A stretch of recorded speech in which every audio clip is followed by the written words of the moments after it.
It's Nolan.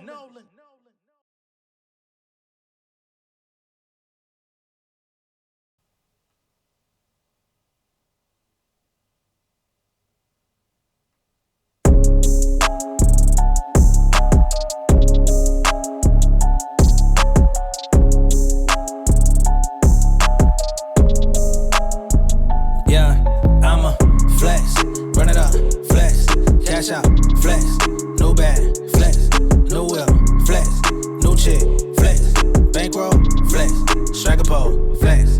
Yeah, think I might need me a check, boy I'm fly, got a new watch, haters be drinking my name, I ain't got time, put them on block, wrist twice, your rent price, I don't care what y'all dislike, money piling through the back door, got the floor flooded like a bank heist, I been nice, been raw, spit game like a mentor, watching all of y'all copy me, I got new sons like in-laws, that's a 10-4, stay shining like 10-4, ah boy, I got your girl dripping in the pot, I can make an egg boy, yeah I'm good for it, that's facts, ayy, shout out she stay on my back, ayy, I can't get off track, ayy, need all my blessings to cash, ayy, put on my team on the map, yeah, I came from the jungle, I'm a beast, do my work up in the gym and stretch the money like obliques, I'm a flex, run it up, flex, cash out, flex, no bag, flex, no whip, flex, no chick, flex, bankroll, flex, strike a pole, flex, I'm a flex, run it up, flex, cash out, flex, no bag, flex, no whip, flex, no chick, flex, bankroll, flex, strike a pole, flex. Hey, what's going on, beautiful people? It's the kid J Nolan here. Welcome back to another episode of Inside the Industry, your number one source for music, entertainment, commentary, and breakdowns. Hope everyone is doing well this evening. I really thought that I was done for the day in producing content for y'all, but with breaking news, we now have an update on Jay-Z and his accuser and the ongoing feud between Jay-Z and his legal team versus Tony Busby. And let's just say this is explosive. Okay, I'm not gonna waste no time. Let me go ahead and just share my mother effing screen with y'all. Jay-Z has released another official statement via Rock Nation. He says today's investigative journey report proves this quote unquote attorney Busby filed a false complaint against me in pursuit of money and fame. This incident didn't happen, and yet he filed it in court and doubled down in the press. True justice is coming. We fight from victory, not for victory. This was over before it began. This 1-800 lawyer doesn't realize it yet, but soon. I'm gonna get to the headline, but we're just gonna get to this first. Alex Spiro says it is stunning that a lawyer would not only file such a serious complaint without proper vetting, but will make things worse by further peddling this false story in the press. We are asking the court to dismiss this frivolous case today and will take up the matter of additional discipline for Mr. Busby and all the lawyers that filed the complaint. That's Alex Spiro in a statement. Now, let's get to the real of the real.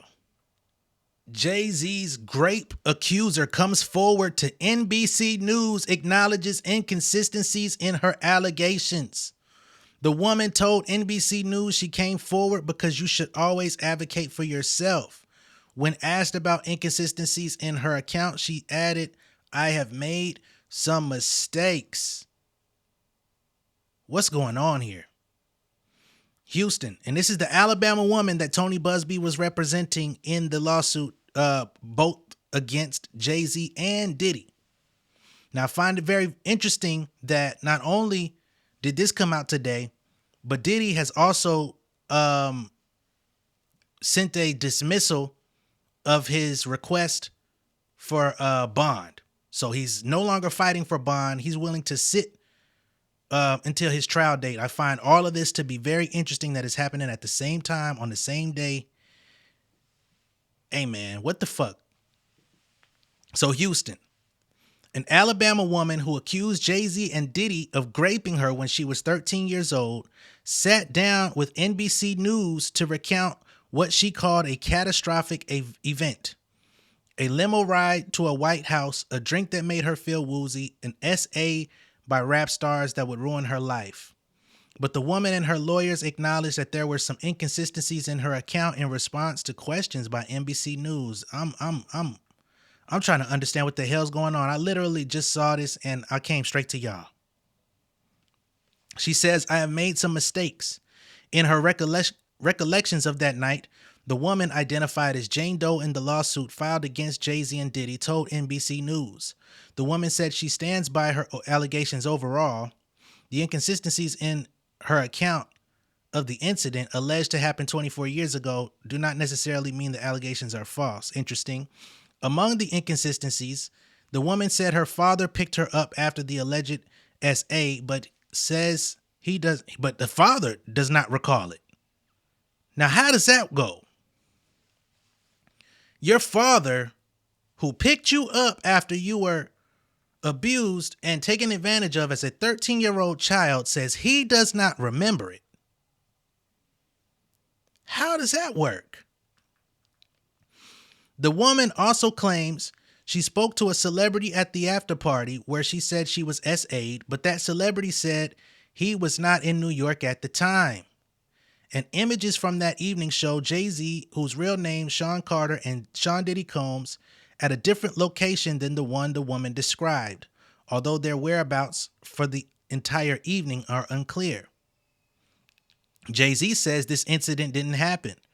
He told NBC News in a statement Friday. So that's the statement that we just read. Busby says he is continuing to vet her claims. How is he vetting the claims when he should have vetted the claims before they were filed? This is interesting.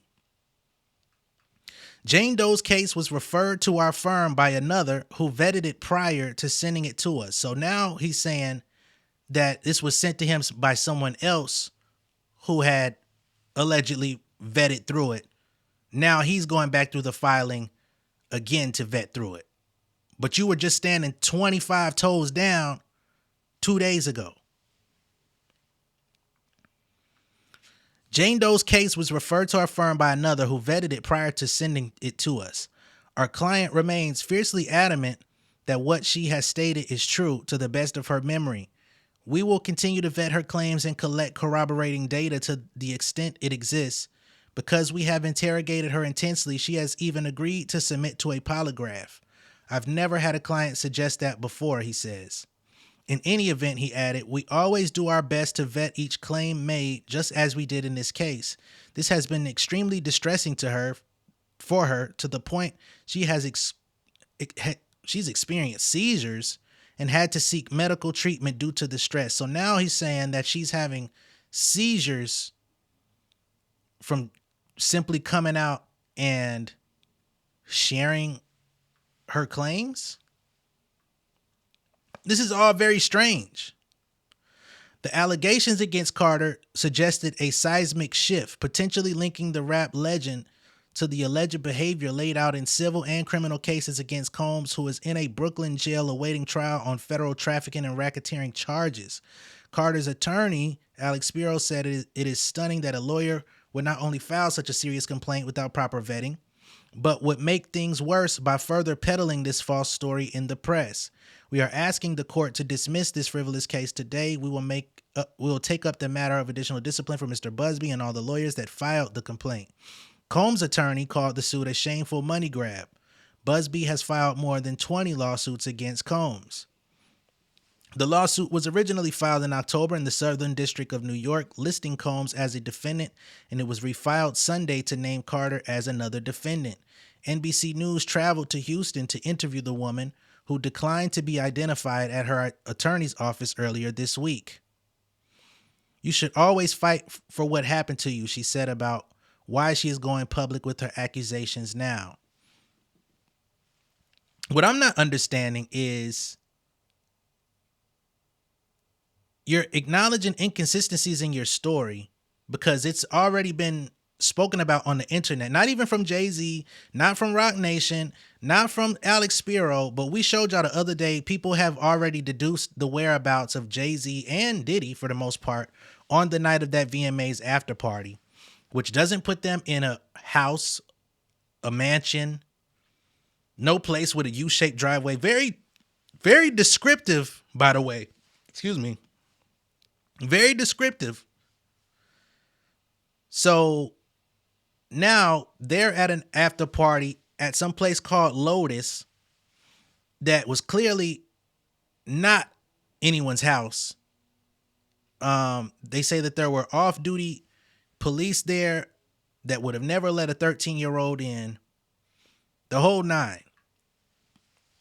But she says, you should always fight for what happened to you.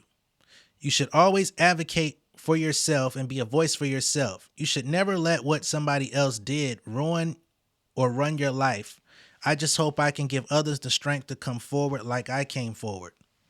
The woman, who is now 38, told NBC News she was living in Rochester, New York in 2000, and that attending the VMAs was on her bucket list at 13. It was like, oh my gosh, one of those things I gotta do. She said she snuck out a window to evade her parents. Now, what I'm trying to understand is, and I'm not here for victim blame or shame, but what makes you say I need to be at the VMAs, and where it kicked in that I need to be at the VMAs after party with all these adults? Because the VMAs, you know, there's still some younger acts that's going to get nominated, win awards, maybe do performances. This is during the height of like teen pop sensations.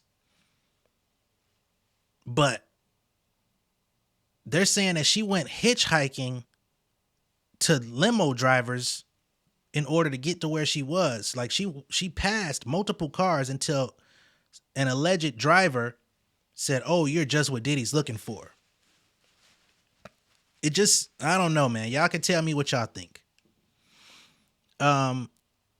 She said she snuck out a window to evade her parents. So there was another story that she said she was going to be with her friend. Friend dropped her off. But she's saying overall, she snuck out the window, didn't tell her parents nothing. Her father allegedly doesn't remember any of the events of that night. A friend drove her to Radio City, which is consistent with the lawsuit, in New York. She said people thronged into viewing areas outside the venue, which was decked out for the awards. Crowds roared when J-Lo arrived. Eminem performed on the street. She didn't have a ticket and said in the suit, she watched some of the show on a jumbotron outside. She also started chatting up limo drivers. I'm trying to get in and stay back and get to an after party and get invited in and meet some celebrities, she told NBC News. At 13, you're just out here talking to adult strangers trying to get in somebody's limo? Interesting. One limo driver said he worked for Combs and that she fit what Diddy was looking for. And he told her to return later and he'd take her to an after party. After about 20 minutes in the limo, she said in the suit, she arrived at large white residence with a gated U-shaped driveway. She said in the suit, she signed a document that she didn't read. Inside, she told NBC News, I'm talking to like Fred Durst, Benji Madden about his tattoo, because, you know, about his tattoo, that's the Last Supper, because I have a religious background, so it was just something to talk about. Talking to a grown-ass man about his tattoos. After accepting a drink from a waitress, wait. So this is supposed to be her talking inside the party? I'm talking to Fred Durst, Benji Madden about his tattoo. After accepting a drink from a waitress, she told NBC News, I started feeling funny. So a waitress gave a 13-year-old liquor. Now remember, in these parties, if it's a waitress giving out drinks, they're passing the shit off the little thing. Who thought the 13-year-old was supposed to get a drink in front of everybody? I started feeling funny, tried to start looking for a place to lay down. She found an empty room with a bed in it, she said in the suit, and soon after, Combs, Carter, and a woman entered the room. You are ready to party, Combs said, according to the suit. We've gone over this a few times, right? Both Combs and Carter allegedly raped her. Jay-Z comes over, holds me down. I start trying to push away. He puts his hand over my mouth, tells me to stop it, to cut the shit, and then he took advantage of her, had her overpowered. Afterwards, she said in the suit, she managed to flee the house and ran to a gas station. That was also in the suit. She says, I was upset, and the person at the gas station could tell that I was obviously upset, and she let me use the phone. I called my dad because he was the only person I trusted at that time. I told him I messed up and I needed a ride home. We rode home in silence. He didn't ask me what happened. He didn't ask me what I did or where I was. Now, you're telling me your 13-year-old daughter sneaks out your house, goes to Radio City. Like, I don't know how far her dad lived away from Radio City in Manhattan. Hangs out, finds a way to get in somebody's limo to a party at an undisclosed house. She calls you from a random gas station. He comes and picks her up. He asks not one single question. Why you left, how you left, how'd you get here, what you been doing, where's your friends, why didn't you ask to leave the house? Dad just rode home in complete silence, not giving a fuck what was going on. And he comes out and says he don't even remember picking her up.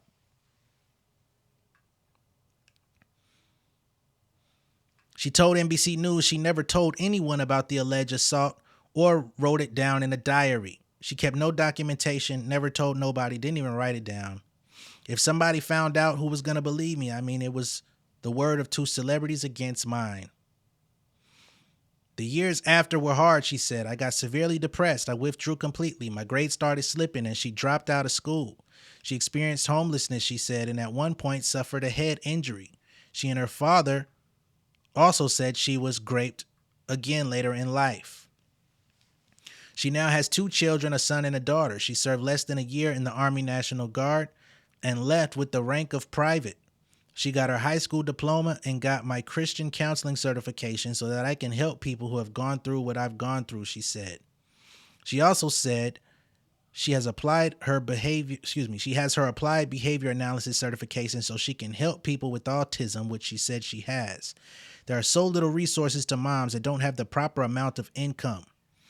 Reaction was swift in the days since the woman went public with her allegations against Carter. The rapper released a statement calling the claims idiotic and heinous in nature and sharply criticizing her attorney.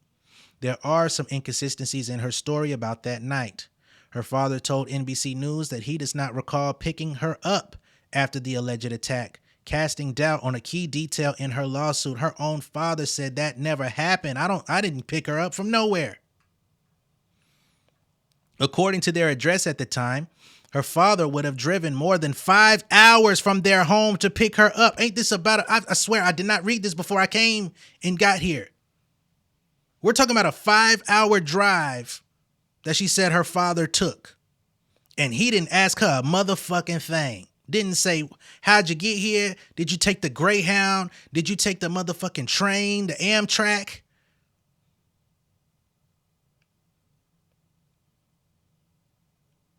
Nothing. She got 5-hour ride. How did she get there? She didn't drive. She said her friend took her. Her friend took her on a 5-hour drive and dropped her off. I told y'all I'm going with the information. I'm siding with nobody, but this information in front of me, this sounds crazy. He says, I feel like I would remember that, and I don't. He said in an interview Thursday, I have a lot going on, but I mean, that's something that would definitely stick in my mind. The woman's father, who said he learned of the alleged assault this week, added that he did remember once picking her up in the middle of the night, but he said it was a local drive. So he damn sure didn't ride out 5 hours. Asked about her father's account in a follow-up interview on Friday, the woman said she stood by her claim that he had picked her up and that it's possible he had misremembered. She says there are a lot of things, and this is stuff that we argue about constantly. Something he said or did back in New York around that time period, he just doesn't remember. It actually causes a lot of fights sometimes in the household. Regarding her father's recollections, Busby told NBC News, we agree, he states he doesn't remember. His daughter explains that he was in no state to remember during that point in time due to personal issues he was having then. We're talking about a time frame more than 20 years ago, but he would not. So are y'all trying to say he was a druggie? Was he on crack? Was he severely inebriated? but was able to take a 5-hour drive to pick her up and take her back with no issue. The woman also told NBC News she spoke with musician Benji Madden at the after party, but a representative for Madden confirmed that neither Benji nor his brother Joel even attended the 2000 VMAs and that they were on tour in the Midwest at that time. So she says she spoke to Benji Madden and they said, we wasn't even there. We were on tour. The woman did not accuse the brothers of any wrongdoing, but she did accuse them of speaking to her inside this crowded party in which they were not there. Furthermore, honestly, what is the clearest is what happened to me and route that I took to what happened to me. Not all of the faces there are as clear, the woman said in the Friday follow-up interview. So I have made some mistakes. I may have made a mistake in identifying. So, but you spoke to Benji Madden and Frank Durst. Benji Madden and his brother wasn't even there, but you for certain remember Diddy and Jay-Z.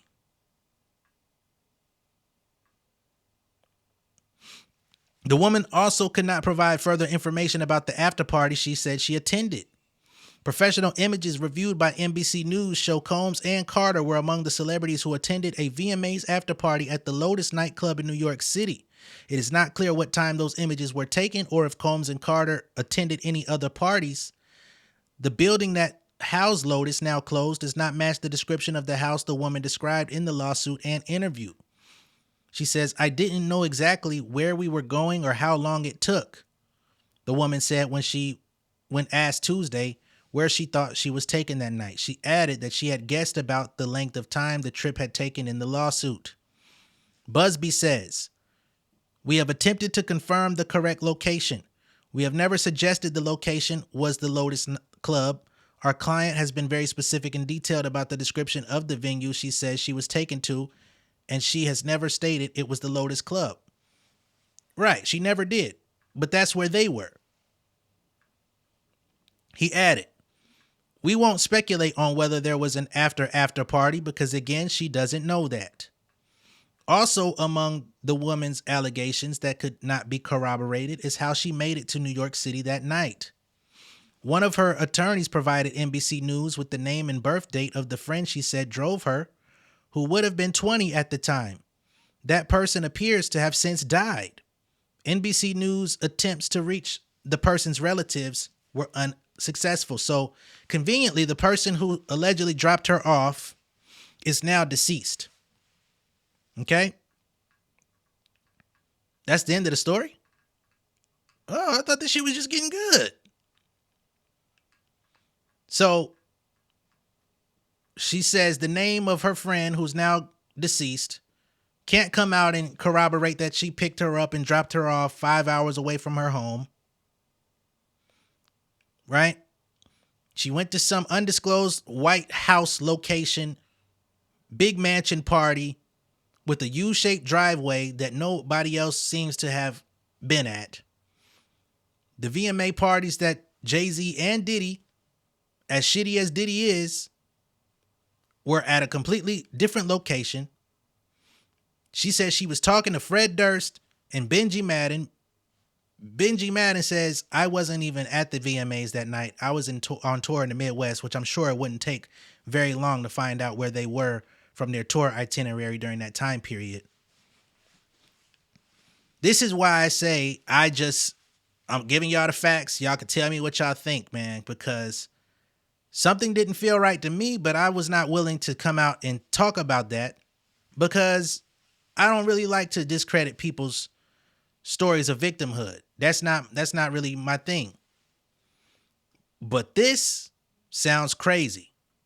Now, again, Jay-Z and his lawyer came out. Jay-Z specifically came out and he issued another statement. Again, I'm not familiar with Jay-Z coming out making statements on anything. You know what I'm saying? And he came out again and put out another piece to the puzzle stating that he's not dropping this. let me bring up Jay-Z's quote once more.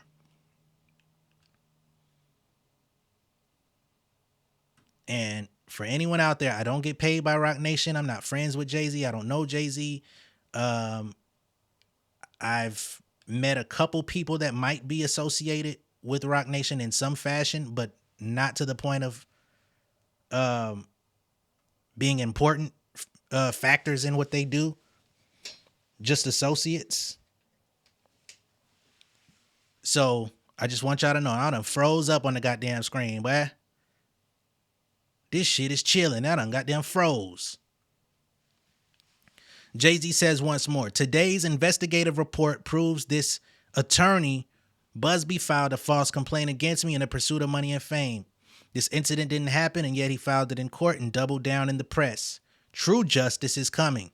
We fight from victory, not for victory. This was over before it began. This 1-800 lawyer doesn't realize it yet, but soon. That is a direct quote from Sean Carter. Okay?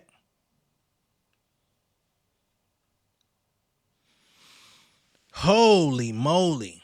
Now remember, just a couple days ago, another one of Tony Busby's clients came and reached out to Jay-Z's legal team and told them that she came to them seeking help, seeking assistance in a completely separate trafficking and abuse case that had nothing to do with Jay-Z or Diddy. And when they filed the paperwork, they changed the information to include Jay-Z or Diddy, or at least they urged her to do so. When she failed to comply, they said, this is how it needs to be. She said, that's not what I came here for. They dropped her as a client. Okay? And Jay-Z's legal team are hinging their, their license, because they had to take the bar and all that shit. Miss Mari Henderson, who's a lawyer at Quinn Emanuel, which is the legal team representing Jay-Z, she's coming out under oath stating that she can corroborate that they've had this contact with this person. They have her identity, they have everything, but they're keeping it private at this current time.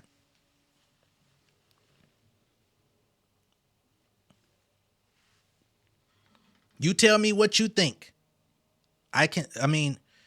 This woman went to the news and just admitted that some of this stuff is foggy. Her own father said this shit never happened. And then they're going to come and say, well, he was at a point in life where he may not remember.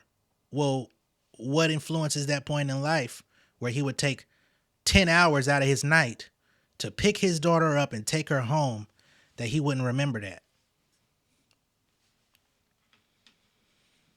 Sorry, y'all. This sounds like a shakedown to me. More information, I'm sure, will be coming soon because they're not going to rest on this. This is about to get very active, very digital, and I will be pressing record because this shit is, we got to get to the bottom of it.